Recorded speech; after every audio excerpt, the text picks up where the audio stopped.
नवमी आणि दसरा एकत्र आल्यामुळे घट कधी हलवावे, त्याचबरोबर घट उठवण्याचा शुभ मुहूर्त कोणता, उपवास कधी धरावा, अष्टमी आणि नवमीचा उपवास कधी धरावा, उठता बसता उपवास कधी सोडावा, त्याचबरोबर 9 दिवसांचे उपवास कशा पद्धतीने सोडावे, कोणता पदार्थ खाऊन उपवास सोडावा, या सर्व प्रश्नांची उत्तरं या आजच्या व्हिडिओमध्ये तुम्हाला मिळणार आहे. त्यामुळे तुम्हाला जर हा व्हिडिओ आवडला तर चॅनलला सबस्क्राईब करा, शेजारील बेल आयकॉनलाही प्रेस करा आणि कमेंटमध्ये आपल्या कुलदेवीचं नाव लिहायला अजिबात विसरू नका.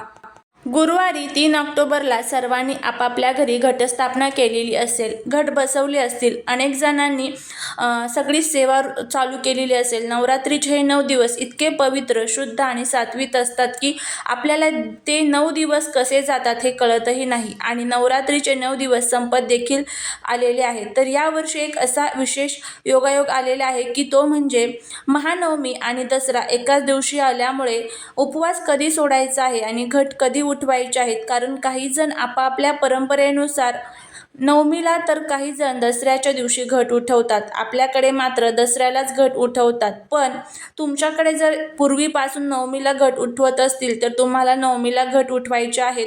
आणि ज्यांनी पहिल्यांदा घटस्थापना केलेली असेल किंवा ज्यांना माहीत नसेल की आपल्याकडे पूर्वीपासून कधी घट उठवतात तर त्यांनी मात्र दसऱ्याच्या दिवशीच घट उठवायचे आहेत. कारण शास्त्रानुसार नवरात्रोत्सव शनिवारी 12 ऑक्टोबरला घट उठवण्याचा शुभ मुहूर्त आहे आणि शनिवारी 12 ऑक्टोबरला दसरा पण आहे. दशमी तिथी ही 12 तारखेला सकाळी 10:59 सुरू होत असून ती दुसऱ्या दिवशी 13 तारखेला 9:08 संपते. त्यामुळे जे लोक दसऱ्याला घट उठवणार आहेत तर त्यांनी सकाळी 11 नंतर शनिवारी 12 ऑक्टोबरला सकाळी 11 नंतर घट उठवायचे आहेत. कारण सकाळी 11 नंतर दशमी तिथी चालू होते. याच दिवशी तुम्ही विजय मुहूर्तावरती घट उठवू शकता. शनिवारी 12 ऑक्टोबरला विजय मुहूर्त हा दुपारी 2:22 पासून ते दुपारी 3:09 पर्यंत असणार आहे. हा विजय मुहूर्त सकाळी 11 नंतर पण कधीही उठवले तरीही चालू शकतात. कारण हा जो शुभ मुहूर्त आहे तर तो आपल्याकडे मानला जातो. दसऱ्याच्या दिवशी तुम्ही जर घट उठवणार असाल तर सकाळी 11 नंतर तुम्ही कधीही घट उठवू शकता. जे लोक नवमीला घट उठवणार आहेत तर त्यांनी घट कधी उठवायचे तर त्यांनी शनिवारी 12 ऑक्टोबरला पहाटेपासून ते सकाळी 11 वाजेपर्यंत तुम्ही घट उठवू शकता. शनिवारी 12 तारखेला सकाळी पहाटेपासून ते 11 वाजेपर्यंत नवमी जे घट उठवू शकतात या वेळेमध्ये उठवायचे आहेत. अशा प्रकारे आपल्याला परंपरेनुसार त्या दिवशी घटाचे उद्यापन करायचे आहे.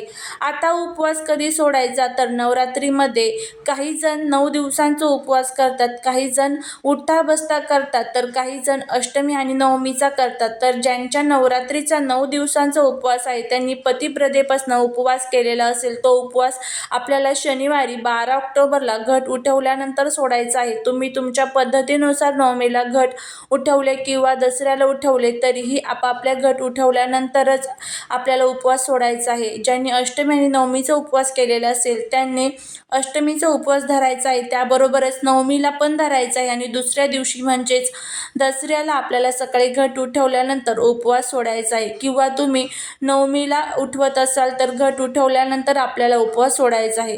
त्याबरोबरच उपवास हा एक अनेक जणांचा असतो. तर त्यांनी उपवास कधी सोडायचा तर ज्यांना उठता बसता उपवास केलेला असेल त्यांनी नवरात्रीच्या पहिल्या प्रतिपदेला उपवास केलेला असतो आणि दुसऱ्या दिवशी सकाळी सोडलेला असतो. तर त्यानंतर आपल्याला शुक्रवारी महाअष्टमीला उपवास करायचा आहे आणि शुक्रवारी 11 ऑक्टोबरला आपल्याला दिवसभर उपवास करायचा आहे. तुम्ही सकाळ संध्याकाळ फराळाचे पदार्थ खाऊ शकतात. ज्याप्रमाणे तुम्ही उपवास केलेला असेल त्याप्रमाणे आणि 12 तारखेला उठवल्यानंतर आपल्याला उपवास सोडायचा आहे. थोडक्यात काय तर यावर्षी नवमी आणि दसरा एकाच दिवशी आल्यामुळे सर्वांनी उपवास दसऱ्याच्या दिवशी फक्त घट उठवल्यानंतर सोडायचे आहेत. घट उठवण्याच्या आधी सर्वांकडे महानैवेद्य बनवला जातो. काही जण गोडाधोडाचे पदार्थ बनवतात तर काही जण पुरणपोळीचा नैवेद्य बनवला जातो. असंही आपण दसरा या सणाला गोडधोड जेवण बनवतो. त्यामुळे आपल्याला दसऱ्याच्या दिवशी सकाळी घटाला देवीला पुरणपोळीचा नैवेद्य दाखवायचा आहे आणि घट उठवल्यानंतर मग आपल्याला उपवास सोडायचा आहे. काही जण पुरणपोळीचा नैवेद्य दाखवायच्या आधी थोडासा दही भाताचा नैवेद्य दाखवतात, मध्ये पण थोडासा दही भात टाकतात आणि गारवा म्हणून तुमच्याकडे जर ही पद्धत असेल तर तुम्ही करू शकतात. काही जण दही भात खाऊन पण उपवास सोडतात किंवा तुमच्याकडे जर पुरणपोळीचं जेवण बनवत असेल तर आपल्याला घट उठवल्यानंतर पुरणपोळीचे सात्विक असे जेवण ग्रहण करून उपवास सोडायचा आहे. उपवास सोडताना तुम्हाला चुकूनही तामसिक पदार्थांचे सेवन करायचे नाही. कांदा लसूण पण याचा समावेश यामध्ये आहे. तर कांदा लसूणयुक्त पदार्थांचे सेवन करून उपवास सोडू नका. तर आपल्याला सात्विक अन्नपदार्थ ग्रहण करून उपवास सोडायचा आहे. यामध्ये तुम्ही दही भात खाऊन सोडू शकता किंवा पुरणपोळी खाऊन सोडू शकतात किंवा देवीचा प्रसाद म्हणून एखादी कडाकणी खाऊन पण उपवास सोडू शकता. त्याबरोबरच घट उठवल्यानंतर जो अखंड दिवा असतो तर तो फुंकर मारून विझवू नका. तर त्यातील तेल संपल्यावरती तो दिवा आपोआप शांत होईल. त्यानंतर तुम्ही जो उचलून घासून पुसून स्वच्छ ठेवा आणि ज्या दिवशी तुम्ही घट दसऱ्याच्या दिवशी उचलणार आहात तर त्या दिवशी देवांना स्नान घालून तुम्ही त्यांची स्थापना नवीन वस्त्रांवरती करायची आहे.